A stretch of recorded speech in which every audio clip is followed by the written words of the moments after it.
శుక్లాంబరధరం విష్ణుం శశివర్ణం చతుర్భుజం ప్రసన్నవదనం ధ్యాయేత్ సర్వవిఘ్నోపశాంతయే అగజానన పద్మార్కం గజానన మహార్నిశం అనేకదంతం భక్తానాం ఏకదంతోపాస్మహే. ఓం గం గణపతే నమః. ఓం శ్రీమాత్రే నమః. ఓం శ్రీ గురుభ్యో నమః. ఈ టీవీని వీక్షిస్తున్నటువంటి ప్రేక్షకులందరికీ కూడా పేరు పేరున నా హృదయపూర్వక నమస్కారాలు. ఇప్పుడు మనం జూన్ 1వ తారీఖు నుంచి జూన్ 30వ తారీఖు వరకు కూడా ఈ 12 రాశుల వారికి ఎలా ఉండబోతుందో తెలుసుకుందాం. దానికంటే ముందర నా పేరు వాడరేవు ఆదినారాయణరావు శర్మ. 7075389589 7075389589. మీ జాతకాలు చూపించుకోవాలనుకున్నా, అదే ఏదైనా ముహూర్తాలు పెట్టించుకోవాలనుకున్నా మా ఆది ఆస్ట్రాలజీకి ఫోన్ చేయండి. నేను తప్పకుండా నేనే లిఫ్ట్ చేస్తాను ఫోను. ఒకవేళ ఇలా షూట్స్లో ఉన్నప్పుడు, అదే జాతకాలు చెప్తున్నప్పుడు నేను లిఫ్ట్ చేయలేకపోవచ్చు, వాట్సాప్ మెసేజ్ పెడితే తప్పకుండా నేను మీకు రెస్పాండ్ అవుతాను. సో తప్పకుండా మీకు రెస్పాండ్ అవ్వడమే కాకుండా మీకు జవాబులు కూడా చెప్తూ ఉంటాను. మీకు ప్రాబ్లమ్స్ ఉంటే చెప్తూ ఉంటాను. వృశ్చిక రాశి వారికి చాలా బాగుందండి ముందర మీది. ఎందుకంటే మీ రాశ్యాధిపతి మీ రాశినే చూసుకోవడం వల్ల చక్కటి ఆరోగ్యము, అదృష్టము, ఐశ్వర్యము, అలాగే ఒకదాంతో ఒకటి చాలా చాలా బాగుంటుంది. భయపడాల్సిన అవసరం లేదు. పైగా మీ ఫైనాన్షియల్ స్టేటస్ కూడా క్రమేపీ పెరిగిపోతూ ఉంటుంది. ధనప్రాప్తి, ఫైనాన్షియల్గా ఇంప్రూవ్మెంట్స్ ఉంటాయి. కుటుంబంలో కూడా మీరు బాగా, కుటుంబం అంటే మీరు బంధువులు అవ్వచ్చు, మీ స్నేహితులు అవ్వచ్చు, స్నేహితులు కాదని కుటుంబం ఇలా బాగా మీకు నేమ్ అండ్ ఫేమ్ ఉంటుంది. చక్కగా అదృష్టవంతులు అనిపించుకుంటుంటారు మీరు. అంతేకాకుండా చాలామంది మీరు పాటలు పాడుతున్నారు కదండి, పాటలు పాడే వాళ్ళకి, యాంకరింగ్ వృత్తిలోని వారికి బాగా ధనప్రాప్తి కలుగుతుంది. అంతేకాకుండా చదువు కూడా బాగా రావడానికి అవకాశం ఎక్కువ ఉంది. రాహు చతుర్థ భావంలో రాహు మంచి ఇబ్బంది కలిగిస్తాడు కదా, నిజంగా ఇబ్బంది కలిగిస్తాడండి. రాహు చతుర్థ భావంలో ఉంటే తల్లిగారికి ఇబ్బంది కలుగుతూ ఉంటుంది.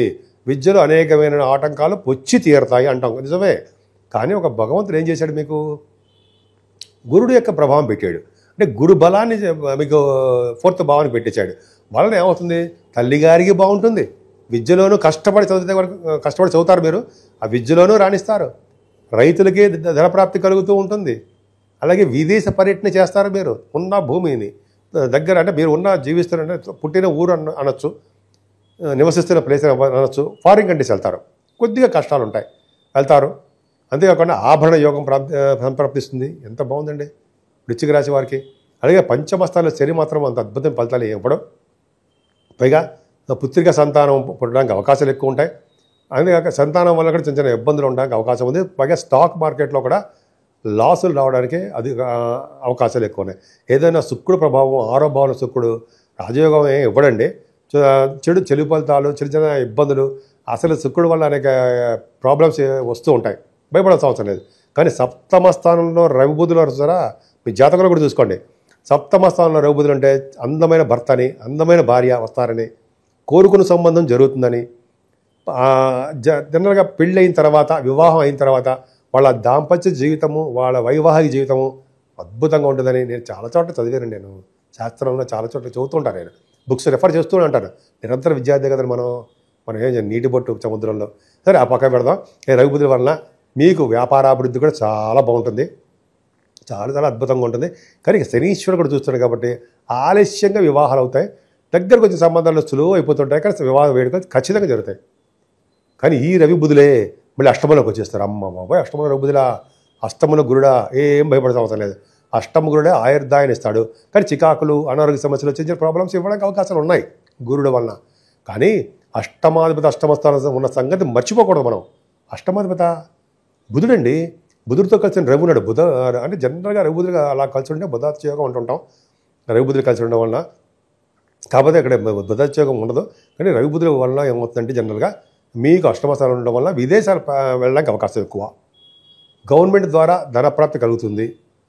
అంతేకాకుండా విదేశాల నుంచి మీకు ఫారిన్ కరెన్సీ మీకు రావడానికి అవకాశాలు ఎక్కువ. చాలా మీకు అంటే అష్టమ స్థానము చాలా బాగుందండి. ముఖ్యంగా అన్ఎక్స్పెక్టెడ్ మనీ అంటాం మనం, అదొకటి. అంతేకాకుండా లా సంబంధించిన విషయాల్లో మీకు కొద్దిగా ఫేవరబుల్గా రావడానికి అవకాశం ఉంది. ఇంకా భాగ్యస్థానం అంటే జనరల్గా కుజబుధుల వలన అండి భాగ్యస్థానంలో కర్కాటక రాశి అయింది. కర్కాటక రాశిలో కుజబుధుడు ఉండడం వల్ల డాక్టర్స్కి చాలా బాగుంటుంది అని ఖచ్చితంగా చెప్పచ్చు. అది కాంబినేషన్ అదే, అంతే. కర్కాటక రాశి వాళ్ళదే, ఇంక ఎవరికి లేదా, అందరికీ ఉంది. కుజబుధుడు వల్ల కుజుడు కొద్దిగా వీక్ అయిపోయాడు, కానీ కుజుడు లగ్నాధిపతి. మీరు బాగా స్వామికి పూజ చేయండి, సుబ్రహ్మణ్యేశ్వర స్వామి ఆరాధించండి బ్రహ్మాండంగా. ఓం సం సరవణ భవాయ నమః, ఓం సం సరవణ భవాయ నమః, ఓం సం సరవణ భవాయ నమః చూడండి, పూజించండి, బ్రహ్మాండ ఫలితాలు ఉంటాయి. సరే, ఆ భాగ్యస్థానంలో రఘుబుద్ధుల వలన కుజబుద్ధుల వలన మీకు ఆడిటర్స్ గాను, మ్యాథమెటిషియన్స్ గాను, ఇంజనీరింగ్ విభాగాల్లో ఉన్నవారు గాను ఖచ్చితంగా మీరు సక్సెస్ అవుతారు. విదేశ పర్యటన ఉంటుంది, మీరు విదేశాలు ఎంఎస్ చేయడం కోసం విదేశాలు వెళ్తారు. అంతేకాకుండా ఉన్నతమైన విద్య వచ్చి తీరుతుంది అన్నది సందేహం లేదు. అంతే తీర్థయాత్రలు మర్చిపోతామండి మనం. తీర్థయాత్రలు బాగా చేస్తారు కదా, తీర్థయాత్రలు చేస్తారు. కుజుడు కొద్దిగా స్ట్రాంగ్గా ఉంటే బ్రహ్మాండంగా ఉండేది. అంతేకాకుండా మీ వ్యాపారాలు కూడా అభివృద్ధి చెందాయండి. దశమంలో కుజుడు ఆయన ఒక్కడు చాలడాన్ని మీకు మీ లగ్నాధిపతి, మీ రాష్ట్రాధిపతి దశమంలో ఉన్నాడంటే గ్రేట్. అంటే ఏంటంటే ఇంకా వెనక్కి తిరిగి చూసుకోవాల్సిన లేదు, ఆయన ఒక్కడు కాపాడేస్తారు మొత్తం జూన్ నెలంతా. ఏంటి ఇలా కాపాడతాడు? అదే దిగ్బలుడు కదండి. మీరు ఏం చెప్తే నోటి నుంచి ఏ మాట వస్తే ఆ మాట జరుగుతూ ఉంటుంది, వాళ్ళు వింటారు ప్రజలు. అందుకనే కదండి రాజకీయ నాయకులుగా మీరు చలామణి అవుతున్నారు. చలామణి అంటే బాగా నేమ్ అండ్ ఫేమ్ వస్తుంది కదా. దశమంలో కుజుడు ఉన్నాడంటే మీరు రాజకీయ రంగంలో పదవులు వస్తాయి, ప్రజాదరణ, ప్రజామానం ఎక్కడికి పోతాయండి అవన్నీ. మిమ్మల్ని చాలా బాగా గౌరవిస్తాం కదా అందరం. రాజకీయ రంగంలో ఉన్నవారు చాలా అద్భుతమైన ఫలితాలు ఉంటాయి. అలాగే సాఫ్ట్వేర్ రంగ ఉద్యోగస్తులకి, గవర్నమెంట్ ప్రొఫెషన్లో ఉన్న వారికి, సివిల్ సర్వీసెస్, ఐఏఎస్ ఐపీఎస్ ఆఫీసర్లు, అలాగే గ్రూప్ శాస్త్రాల ద్వారా హై లెవెల్ పొజిషన్స్లో ఉంటారండి. దశమంలో కుజుడు ఉన్నాడంటే సామాన్యం కాదు. అగ్నితత్వ రాశి సింహరాశిలో కుజుడు ఉన్నాడంటే చెలరేగిపోతారు. పైగా మీ రాసే వృశ్చిక రాశి పవర్. అది ఆయన కుజుడే బలవంతుడు, బలమైన వాడు కుజుడే. సో ఇలా చెప్పుకునే చాలా నాకే చెప్పేస్తూ ఉంటారు ఎక్కువ. సరే ఇది ఎక్కువ అంటే మీరు ఇలా వెళ్ళిపోతుంటాం మనం. కుజుడు కాబట్టి బాగా మంచి బ్రహ్మాండంగా ఉంటారండి మీరు. అంటే చక్కటి మంచి కార్యక్రమాలు పనులు చేస్తూ ఉంటారని అర్థమైపోతుంది. అంతేకాకుండా మీ శనీశ్వరుడు కూడా లాభస్థానాన్ని చూస్తారు కాబట్టి మీ అక్కయ్య గారికి కొద్దిగా ఒంట్లో బాగుండకపోవచ్చు, ఆవిడికి మెడిసిన్స్ వాడవలసి వస్తూ ఉంటుంది. అంటే అందరికీ కాదండి, కొద్దిగా ఏజ్డ్ పర్సన్స్ ఉంటారు కదా, వాళ్ళకి మాత్రమే చెప్తున్నాను. ఏదైనా కుజుడు గురుబలం వలన తీర్థయాత్రలు చేస్తారు, అలాగే ధనం విపరీతంగా ఖర్చు పెడతారు, అలాగే సన్మానాలు కూడా మీకు జరుగుతాయి, విదేశాల్లో ఉద్యోగ ప్రాప్తి కలుగుతూ ఉంటుంది. ఇలాగ మీరు చెప్పుకునేటప్పుడు అసలు వృశ్చిక రాశి వారికి అసలు అనంతంగా ఉంటుందండి. ముఖ్యంగా రవి బుధులు మీ రాశిని డామినేటింగ్ చేసేస్తున్నారు, అద్భుతంగా చేస్తున్నారు. ఆయన సప్తమ భావంలో ఉంటాడు, ఆయన భాగ్యంలో ఉంటారు, దశమలోకి వస్తున్నారు. వాళ్ళు మాటల కుజుడు పవర్ఫుల్, ఎంత బాగున్నాడు. ఈ విధంగా మీకు జాతకాలు చాలా అద్భుతంగా ఉంది. ముఖ్యంగా రాహుకేతుల మధ్యలో ఉండిపోవడం వలన సంపూర్ణమైనటువంటి మనం విజయం సక్సెస్ కాలేకపోతున్నాం, పూర్తిగా ఫ్రూట్ఫుల్నెస్ రాలేకపోతున్నారు. అంటే కారణం రాహుకేతుల మధ్యలో ఉండిపోయాము, ప్లానెట్స్ అన్ని ఉండిపోయాయి. ఎందుకని కాళహస్తీశ్వరుణ్ణి కాళహస్తిలో రాహుకేతులను పూజించడం వలన, మీ ఊళ్ళోనే రాహుకేతులు పూజించడం వలన చక్కటి ఫలితాలు వండి తీరుతాయండి. అంతేకాకుండా కుజ ప్రభావం వలన కుజుడు మీకు అంటే 7వ తారీఖు నుంచి మారిపోతాడు అనుకోండి, కుజ ప్రభావం కూడా మీకు సుబ్రహ్మణ్య స్వామి ఆరాధన చేసుకోవాలి. అంతేకాకుండా గణపతి ఆరాధన 14వ తారీఖునే మనకి సంకటహరి చతుర్థి వస్తుంది కదా ఆయనది. తర్వాత 30వ తారీఖు స్కంద పంచమి అదొకటి. ఇలాగా మీకు ఏ దేవుడు ఇష్టం ఉంటే ఆ దేవుడికి పూజలు చేసుకోవడం వల్ల అద్భుతమైన ఫలితాలు ఉంటాయి.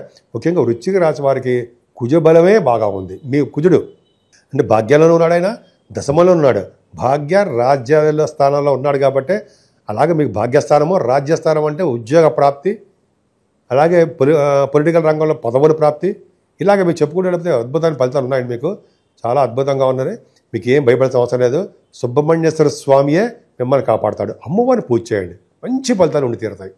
జూన్ నెల మొత్తం కూడా 3 గ్రహాల ప్రభావం ఉంది. ఒకటి శనీశ్వరుడు ప్రభావం మీనరాశిలో ఉండడం, నీటి వలన గండాలు, అలాగే ఫైర్ సంబంధించిన వ్యవహారాలు ఉండము, పిడుగుల వలన గండాలు ఉంటాయి.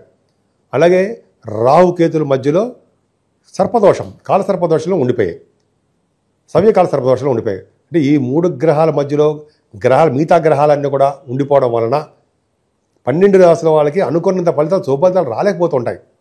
కాబట్టి మనం రాహుకేతులకు సంబంధించినటువంటి పూజలు చేసుకోవడము, మెయిన్ కాళహస్తి వెళ్ళాలండి. వెళ్ళలేకపోతే మన ఊళ్ళోనే చేసుకుందాం రాహుకేతుల పూజలు. అమ్మవారు మెయిన్ కనకదుర్గ అమ్మవారిని పూజించిన వారికి, గణపతి ఆరాధన చేసేవారికి ఖచ్చితంగా రాహుకేతులలో వచ్చే దోషాలు తగ్గుతాయి. ముఖ్యంగా చాలామంది చెప్తారు కదా, కలియుగంలో అమ్మవారు గౌరీ అండ్ వినాయక అంటే కలియుగంలో గౌరీదేవుని అంటే అమ్మవారిని అలాగే వినాయకుడిని పూజించాలి అంటాం కదా మనం. ఖచ్చితంగా కలియుగంలో పూజించాల్సిందే. ఎంతమంది దేవుడిని పూజించినా సరే వినాయకుడిని అమ్మవారిని పూజ చేయకపోతే ఆ ఫలితం ఉండదు. కలియుగంలో గుర్తుపెట్టుకోండి, మరి నేను చెప్పేది కాదండి, శాస్త్రం చెప్తాను, అదొకటి చేయించాలి. అలాగే శనీశ్వరుడికి తైలాభిషేకాలు బాగా చేసుకోవాలండి. చేసుకోవడం వల్ల మీకు బాగా కలిసి వస్తుంది. ముఖ్యంగా ఆంజనేయ స్వామి వారిని, వెంకటేశ్వర స్వామికి దీపారాధన చేయడము, అఖండ దీపారాధన ధ్వజస్తంభం దగ్గర శనివారం. అలాగే శివుడికి అభిషేకాలు చేసుకుంటే సకల దోషాల పరిహారం అవుతాయి. ముఖ్యంగా 14వ తారీఖుని సంకటహర చతుర్థి అని వస్తుంది. ఆ రోజుని వినాయకుడిని గరిగితో పూజించిన వారికి సకల శుభాలు, 12 రాసుల వారికి కూడా శుభాలు జరుగుతాయి. అంతేకాదండి, 23వ తారీఖున మాస శివరాత్రి ప్రదోష కాలంలో, అంటే ఈవినింగ్ టైంలో స్వామివారికి అభిషేకాలు చేయించుకున్నా, అది పూజ చేయించుకున్నా మీ గోత్రనామాలతోటి 12 రాసుల వాళ్ళకి శుభఫలితాలే దక్కుతాయి. అంతేకాకుండా 30వ తారీఖు స్కంద పంచమి అని వస్తుందండి. అంతేకాకుండా ఈ నెల నుంచి గురుమూఢమి కూడా ఉంది. అది కొద్దిగా మంచి ముహూర్తాలు ఏమి ఉండవు. సరే, 30వ తారీఖు మాత్రం స్కంద పంచమి వస్తుంది కాబట్టి సుబ్రహ్మణ్యేశ్వర స్వామిని అత్యంత బాగా పూజించాలి. కాబట్టి సుబ్రహ్మణ్య స్వామిని పూజ చేసుకుంటే మంచిది. సో ఈ విధంగా మీరు మీకు ఇష్టమైన దేవుడు ఎవరు అని ఉంటే ఆ దేవుడికి పూజించండి. మరింత శుభఫలితాలు వచ్చి తీర్థంలో ఏమాత్రం సందేహం లేదు. మీకు సంపూర్ణమైన ఆయురారోగ్యాలతో ఉండాలని, అష్టైశ్వర్యాలతో ఉండాలని నేను మనస్ఫూర్తిగా కోరుకుంటున్నాను.